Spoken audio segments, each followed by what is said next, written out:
Dun, da, da. All right.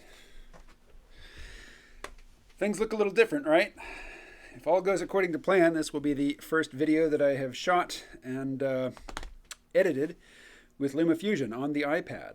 It will be the first step toward making the iPad a viable production tool and a worthwhile purchase. So what I'm going to play for you here is just about 6 minutes of I think it was a 48-minute conversation that I recorded earlier today with a fellow YouTuber. His name is Danny, and I don't remember the name of his channel right offhand, but I will look it up and put a link to it in the show notes for this video. We recorded at his request, so I'm assuming he wants to put up the whole video, so I will leave it to him to decide whether or not to post the whole thing. If he does, though, I will link to it. But here's about a 6-minute segment of the 48 minutes. But before I play it, I want to introduce a couple of concepts. There are two related thought experiments in antinatalist discussions. They are the red button and the green button. In the red button experiment, you're presented with the option of pushing a button or not. If you push the red button, all life on planet Earth is immediately extinguished. Nobody experiences any pain or fear, and nobody sees it coming. Nobody knows it's coming. So nobody knows, even after the fact, that they've been killed. It's just 1 minute, there's everybody going about their business, having their subjective experiences, and then it's all done. So would you push it?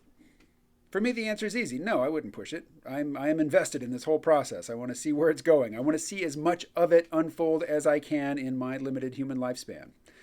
And if I get the chance to expand, my longevity, if I can live longer, I will do what I can to live longer, within ethical bounds. What exactly are those ethical bounds? I don't know. That's a topic for a long discussion. But in addition to the red button question, there's also a green button question. So here's Danny with the green button. Let me ask you a different question that you probably heard before. If you could press a button, there's a green button on your desk, and if you press the button, it would set up life on Mars, just like there is here. Yeah, and all the things that happened over the years, all the wars and the madness and the joy and the sex, but all the wars and the illness and the cancer and people having their legs chopped off without anesthetic and all everything, all the illness, thousands of illnesses and all that, and you'd create that on Mars. Would you press the button? Probably not, but that's only because Mars is so close, and I think that humans will be using it for their own purposes. Okay, forget that. Whatever. Somewhere else where there isn't life. Would you create life where there's someone there isn't? With all that. If I have the power of a god and I can say, "Let there be light and life," I would do that. You would? Mm-hmm. I find that absolutely abhorrent. I really do. I find that just like abhorrent.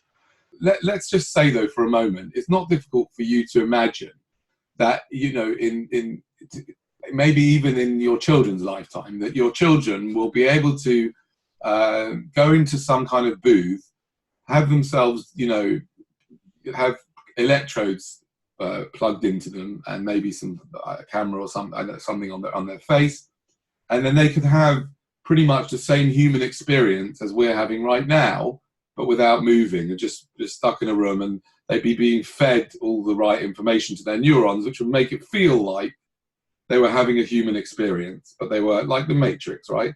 Mm-hmm. So you can imagine that being possible, right? Sure. It's not a million miles away, right? Now, if you were the producer of that game, yeah, it's like a game, right? You were a producer of that virtual reality. You were the code writer. You wrote the code for that game. And in that game, the avatars, right, you could program within them the ability to feel intense pain and suffering and sadness and awful things, right? And illness and competition and killing and all this stuff. Yeah, and you were the programmer, and you programmed this game. And would you include the possibility of the avatars in the game feeling viscerally pain and suffering? Would you include that in the game? The avatars or the non-player characters? No, would you include, would you write it? So if in other words, let's say your son, yeah, was, went into this room and played this game, yeah, he could go into a room and he could play various games, and you were the programmer of the game that your son was going to experience, yeah, and he goes into this room and he puts on this headset, and he puts on these electrodes and he presses play, and would you build into the game the possibility that your son would have three children, would want to have three children himself, because you program him like that, yeah? You right, you're going to want to have children, you're going to want to have sex, yeah?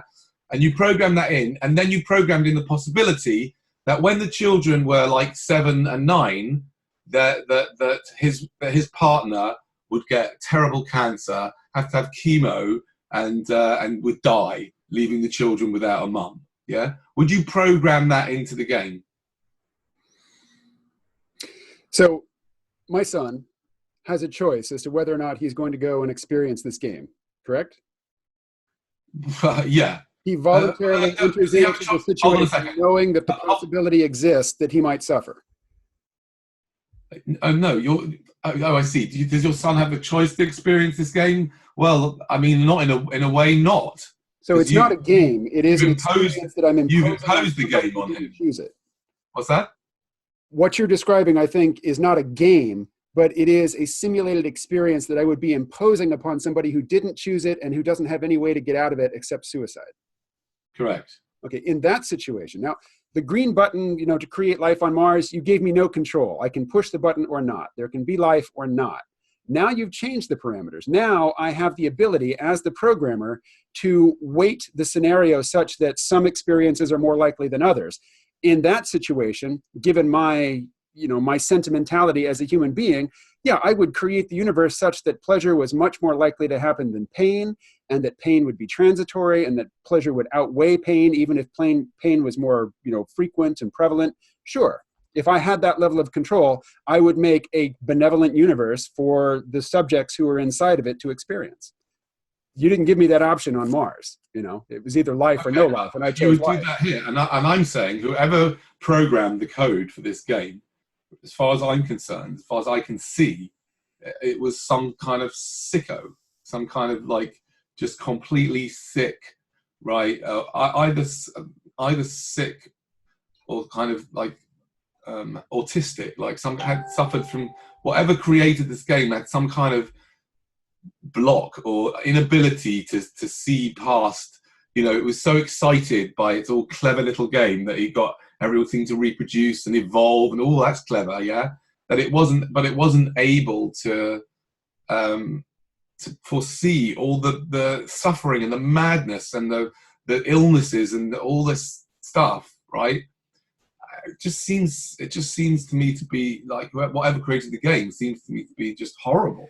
All right, there's the green button. Again, that's just 6 minutes out of a 48-minute conversation. When it is available, I will point folks to it. But now that I'm a few hours out from that conversation, I'm not so sure that I would push the green button. And here's why. It seems like, this is the basis of the Fermi Paradox, something which I think about a fair amount, even though I don't talk about it in these videos. Where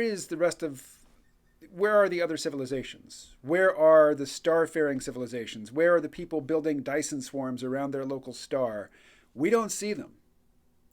And the universe is huge. There are so many stars and so many planets that it just seems implausible, to say the least, that it would only arise once. But if life did only arise once, and it never will again anywhere else, I don't know that I would, export the experience of life elsewhere if it isn't already existing. That's a huge question about the universe that we live in. It seems like we're the only ones here. Are we? If so, why? And, magically making other civilizations appear on other planets through unknown means, thought experimental means, I don't know that really enhances my understanding of the universe in which I live. And I am more concerned with understanding the universe than I am with creating, duplicating civilizations in other places. I think if humanity lives long enough and stays on the technological track and we push out into space and we send maybe frozen embryos or just digital DNA off to other star systems to have, self-replicating and artificially intelligent machines start human civilizations on other stars, that even if, the new civilization is meant to be an exact copy of what we have here, over time, because of divergent evolution, that other civilization is going to become alien. If we ever meet them, they will seem so different from us because of their isolation, their long, solitary experience moving off in a direction other than the one that we're following. And they would be the aliens. And in that scenario, that's neat. I would love to, be a fly on the wall for the meeting of the original humans with, the human offshoots. Maybe we are such an offshoot, and the original humans will show up someday to see how we're getting along. And maybe they're sadists. Maybe they set us up to suffer the way we have. I think that's what the antinatalists would say.